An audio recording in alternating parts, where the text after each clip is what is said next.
Indian silicon సిటీగా ప్రపంచవ్యాప్తంగా గుర్తింపు పొందిన బెంగళూరు తన పేరును మరోసారి సార్థకం చేసుకుంది. తన సత్తా చాటుకుంది. గ్లోబల్ ఆర్టిఫిషియల్ ఇంటెలిజెన్స్ సిటీ ఇండెక్స్లో 26వ స్థానాన్ని దక్కించుకుంది. ప్రపంచవ్యాప్తంగా ఆర్టిఫిషియల్ ఇంటెలిజెన్స్లో శరవేగంగా పురోగమిస్తున్న నగరాలపై నిర్వహించిన సర్వేలో తొలి 30 స్థానాల్లో నిలిచింది. దేశంలో ఇతర నగరాలతో పోల్చుకుంటే బెంగళూరుది అగ్రస్థానం. దీనికంటే ముందు భారత్లో మరే నగరం కూడా లేదు. Market research organisation Counterpoint research నిర్వహించిన సర్వే ఇది. దీని ప్రకారం AI research and development data సెంటర్ల విషయంలో దేశంలో బెంగళూరు అగ్రస్థానంలో నిలిచింది.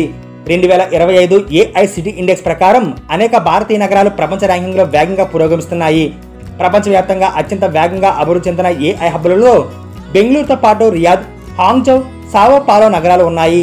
భారత్లో బెంగళూరు అగ్రస్థానంలో నిలిచింది. ఆ తర్వాత ముంబై, ఢిల్లీ, చెన్నై, కోల్కతా ఉన్నాయి. బెంగళూరులో అభివృద్ధి చెందిన స్టార్టప్ ఎకోసిస్టమ్ ద్వారా గణనీయమైన విదేశీ పెట్టుబడులు ఆకర్షించడమే దీనికి కారణమని కౌంటర్ పాయింట్ రీసెర్చ్ తెలిపింది. ఆర్టిఫిషియల్ ఇంటెలిజెన్స్ రంగంలో గ్లోబల్ R&D డేటా సెంటర్ హబ్గా తన స్థానాన్ని సుస్థిరం చేసుకుంది సిటీ. మరోవైపు ముంబై, ఢిల్లీ ట్రాఫిక్ నిర్వహణ, ప్రజా పద్ధతిలో వినూత్నంగా AIని వినియోగిస్తున్నాయి. భవిష్యత్ ర్యాంకింగ్లో ఈ నగరాలు మరింత పైకి దూసుకుపోతాయని అంచనా వేస్తున్నారు. భారతీయ నగరాలు AI సామర్థ్యాన్ని పూర్తిగా ఉపయోగించుకోవాలంటే మరింత సమగ్రమైన రోడ్ మ్యాప్, పటిష్టమైన నియంత్రణ వ్యవస్థ అవసరమని ఈ రిపోర్టు అభిప్రాయపడింది. ప్రపంచవ్యాప్తంగా global artificial intelligence city index జాబితాలో సింగపూర్ అగ్రస్థానంలో నిలిచింది. ఆ తర్వాత Seoul, Beijing, Dubai, San Francisco వరుసగా టాప్ 5లో ఉన్నాయి.